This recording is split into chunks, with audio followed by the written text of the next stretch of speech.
নতুন সরকার গঠন হয়েছে, নতুন মাননীয় মুখ্যমন্ত্রীর কাছে আমার আকুল আবেদন, এই বাবা মার বিরুদ্ধে একটা আইন বের হোক।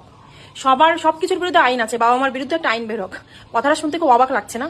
আমাকে খুব খারাপ মনে হচ্ছে। কি মেয়েরে, জঘন্য মেয়ে, বাবা মার বিরুদ্ধে আইন বের করতে বলছে। হ্যাঁ, আমি বলছি, আমাকে দুটো গালাগালি দেওয়ার আগে আমার কথাটা একটু শোনো। আমি গ্যারান্টি দিচ্ছি তোমার জীবনের সাথে এই কথাটা মিলবেই মিলবে। বাবা মা ছাড়া এই পৃথিবী আমরা জীবনে দেখতে পারতাম না, ঠিক তেমনই কিছু কিছু বাবা মার জন্য সন্তানের জীবনটাও শেষ হয়ে যায়। ওই যে কথাই আছে না, অসহায় বাবা মা। অসহায় বাবা মা যদি 30% হয়, আমি গ্যারান্টি দিয়ে বলছি এখানে দাঁড়িয়ে 70% কিন্তু অসহায় সন্তান হয়। কেন জানো? কোন ক্ষেত্রে হয় জানো? ক্ষেত্র বিশেষ। যখন কোনো বাবা মার একের অধিক সন্তান থাকে এবং তাদের যখন বিয়ে হয়ে যায়, তখনই শুরু হয় প্রতিটা ফ্যামিলিতে রাজনীতি। রাজনীতি দেখেছে কি? রাজনীতি তো হয় প্রতিটা পরিবারের মধ্যে, রাজনীতি হয়।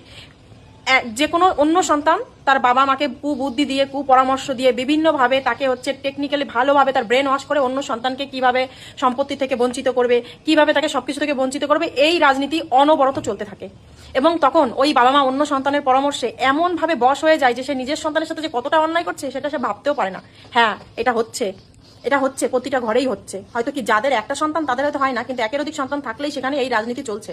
তো আমার মাননীয় মুখ্যমন্ত্রীর কাছে এটাই আবেদন, এরকম অনেক ক্ষেত্রে হচ্ছে বাবা মার বাড়িতে সন্তান অনেক কষ্ট করে বাড়িঘর করছে।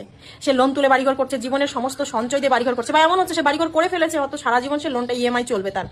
এই বাড়িঘর হওয়ার পরে যখন মনোমালিন্য শুরু হয়, মনোমালিন্য সব ক্ষেত্রেই শুরু হয়, কিন্তু বিশেষ করে হচ্ছে ছেলে আর ছেলের বউর সাথে যখন মনোমালিন্য হয় তখন সেটা বেশি বেশি করে দেখায়। কিন্তু একই মনোমালিন্য যদি মেয়ে জামাইয়ের সাথে হয়, ওটা কিন্তু বাবা মা চেপে রাখে, ওটা নিয়ে কোনো টু শব্দ করে না। এটাই মেইন ফ্যাক্ট। তখন বাবা মা কথায় কথায় হুমকি দেয়, আমার বাড়ি থেকে চলে যা, আমার জায়গা থেকে চলে যা। আর জায়গাটা যদি ওনাদের নামে থাকে আর বাড়িটা যেহেতু সন্তান করে, সেহেতু ওই বাড়ির উপরে তার কোনো অধিকারই থাকে না। আবার আমি তো কিছুদিন আগে দেখলাম যে ফেসবুকে শিল্পী নামে একটা মেয়ে, ওর স্বামী ডিফেন্সে আছে, অনেক টাকা লোন তুলে বাড়ি করেছে। সেক্ষেত্রে তার ননদ এসে 3 বেলা বাড়িতে সর্দারি করে। যখন সে সেগুলো মেনে নেয় না, কেন মেনে নেবে একটা মেয়ে? সে তার নিজের সংসারে আছে, অন্য কেউ এসে ননদ হোক যাও, সে এসে সর্দারি করবে, সেগুলো তো সে মেনে নেবে না। যখনই সে মেনে নেয়নি, তখনই বাবা মার একটাই দাবি, এই বাড়িতে তোর বোনের অধিকার আছে।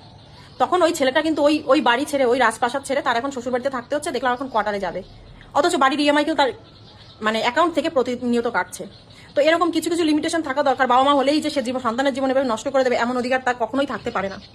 আবার অনেক বাবা মা আছে, তারা কথায় কথায় হুমকি দেয় যে তোর নামে থানায় গিয়ে কেস করবো, তুই খেতে দিবি না। বেশিরভাগ ক্ষেত্রে এমনই। হ্যাঁ, অনেক সন্তানই আছে, অনেকেই আছে বাবা মাকে খেতে দেয় না, কিন্তু ভাইরে ভাই, আমি বলছি 80% বাবা মাই নিজেরাই তেজ দেখিয়ে সন্তানের সাথে খায় না, না খেয়ে তাকে হচ্ছে হুমকি দেয় যে তোর নামে কেস দেবো, তুই আমাকে খেতে দিস না, এসব হুমকি দেয়। তারা যে বাবা মা, এই ফায়দাটা কিন্তু তারা তোলে। আমি সবার ক্ষেত্রে বলবো না, তবে 80% এটাই ঘটে। তাই আমি একটা জিনিস দেখেছি, কোনো সংসারে অসহায় বাবা মার থেকে, অসহায় বউয়ের থেকে অসহায় সন্তান হয়। যে ছেলেটা সে না পারে বউয়ের দিক যেতে, না পারে বাবা মার দিক যেতে, সেই কিন্তু অসহায় হয়, তখন একটা উল্টোপাল্টা কিছু ঘটিয়ে ফেলে। তাই প্রতিটা বাবা মার এমন একটা লিমিটেশন থাকা দরকার যে তারা ইচ্ছে করলেই অন্য সন্তানের দ্বারা প্ররোচিত হয়ে অন্য সন্তানকে ঠকাতে পারবে না। এটা কখনোই হয় না।